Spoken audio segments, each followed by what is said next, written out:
What foods can I add back into my diet after my first 30 days following a strict carnivore diet? In this video, I want to talk to you about what kind of foods you can add back and how you should add them back after you finish your first 30 days on strict carnivore. Now, one thing to get out of the way up front, and I want to make sure we all understand this is not a free-for-all. This is not I did strict carnivore for 30 days, now I'm back to what I was eating, now I can eat whatever I want to eat. That's not how this works, especially if you want to keep maintaining your fat loss and lose more. This is a structured expansion of what you eat so you can continue to lose weight, continue to feel good. I mean, face it, pretty much any man out there can make it 30 days on strict carnivore. The real test becomes what happens after that first 30 days. All right, so how can we add food back into our diets without ruining the momentum and the progress that we've made? One rule, after the first 30 days, beef stays in your diet. Do not stop eating beef. 1 meal a day minimum needs to be beef.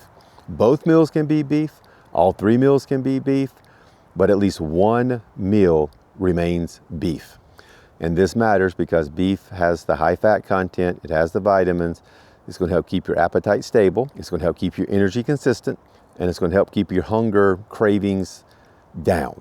And what you'll notice is if you leave beef behind and start eating 2 or 3 times a day and you're eating fish and chicken and tuna and other low-fat foods, you're going to start being hungry, the cravings are going to come back, and you're going to start having food noise and chasing other foods again. So remember this, beef is going to be the anchor of your diet from now on. Everything else rotates around the beef. Now, after 30 days, any and all meats on this diet are allowed. If it was once an animal, you may eat it. But I still think the way you add them back in is going to matter. So let's take chicken. When you add chicken back in, the dark meat is going to be better than the white meat. Keep the skin on the bird. Add fat to it. Cook it in beef tallow, melt butter over the top of it, eggs on the side of it, bacon on the side. You need to keep your fat content up while you're eating the chicken.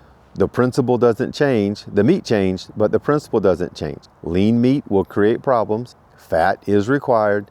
Chicken doesn't have much fat, so you have to add extra fat in other places. Fish works the exact same way.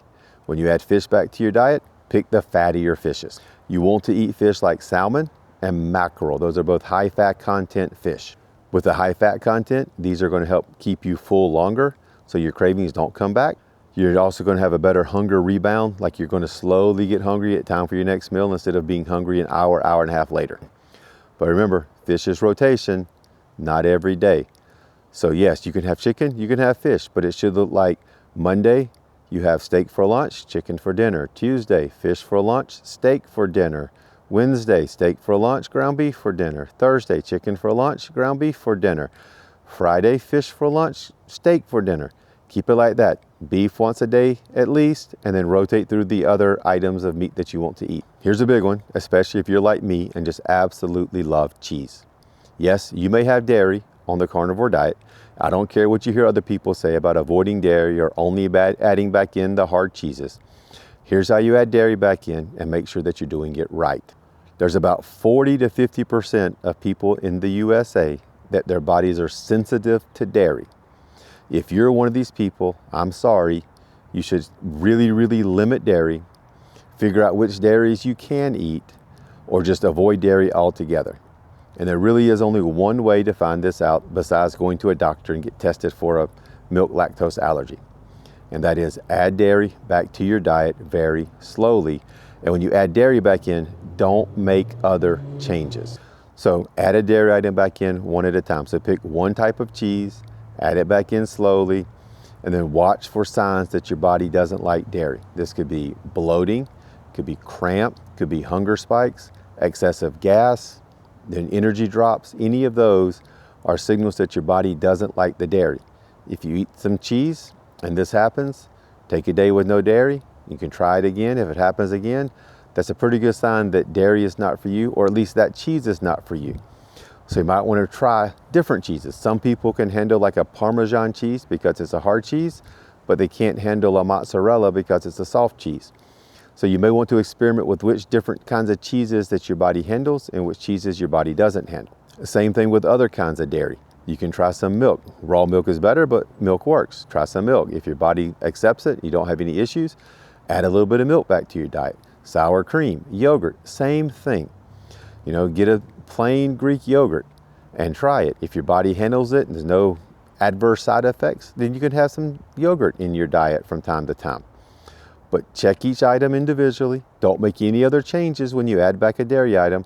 Find out which dairy foods you can eat and handle and which ones you can't. When symptoms show up, it's a sign that dairy is not going to help you and is not what you should be eating, which means remove the dairy. There's no emotion about it. There's no regret about it. Just you eat it. Yep, body doesn't like it. I can't eat it anymore. So what I like to do is think about it this way. The first 30 days was a strict carnivore beef, bacon, eggs, butter only type diet. The next 30 days is an expansion. So you're slowly adding back in one type of food at a time to see how your body reacts.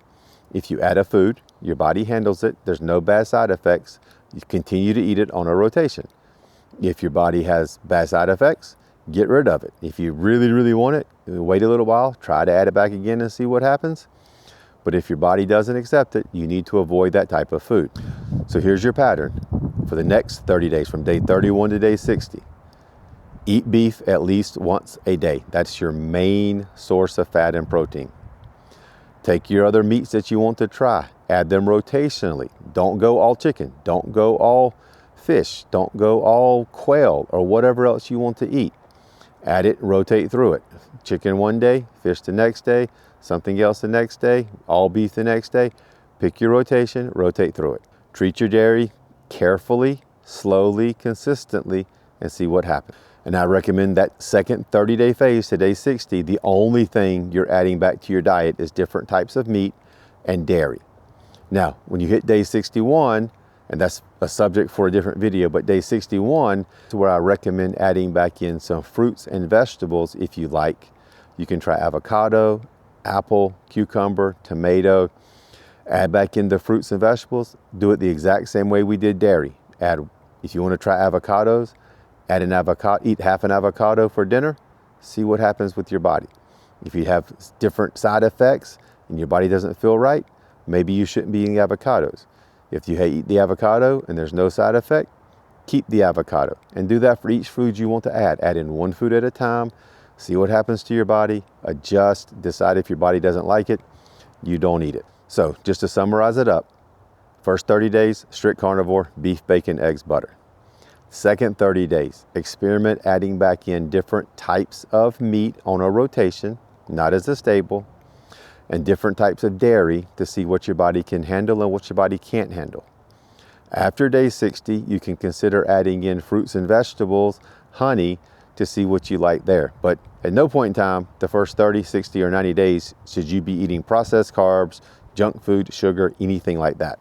Remember, just because a food is natural doesn't mean it's the right food for you to eat, especially right now. So just because fruits and vegetables come out the ground doesn't mean they're what we should be eating. You can add stuff back in time and figure out where your balance is. And that's how I eat normally. I eat more of an animal-based diet normally, so I do eat some fruits and some honey, not a lot, but I do eat some. The first 30 days, the first 60 days, we're keeping this diet boring intentionally. Don't break out the carnivore cookbooks. Don't get adventurous in the kitchen. Don't try to experiment. Keep things simple. Cook meat, cook bacon, cook eggs, add butter, add salt, stick to it. After day 30, try a few different meats, try a few different dairy items. Still keep it simple, no crazy recipes, everything stays simple. Simplicity is where you build your structure. Once you have your structure of how you're eating firmly established, then you can slowly add foods back in to build variety and give yourself freedom on what you eat later. So remember, expanding different foods, don't do it in a chaotic way. Do it in a very controlled way. Add a food, test it, see what happens, accept it or reject it. All of this, you need patience to do it, but you will be rewarded. So thanks for sticking around and watching this video. Catch you in the next one.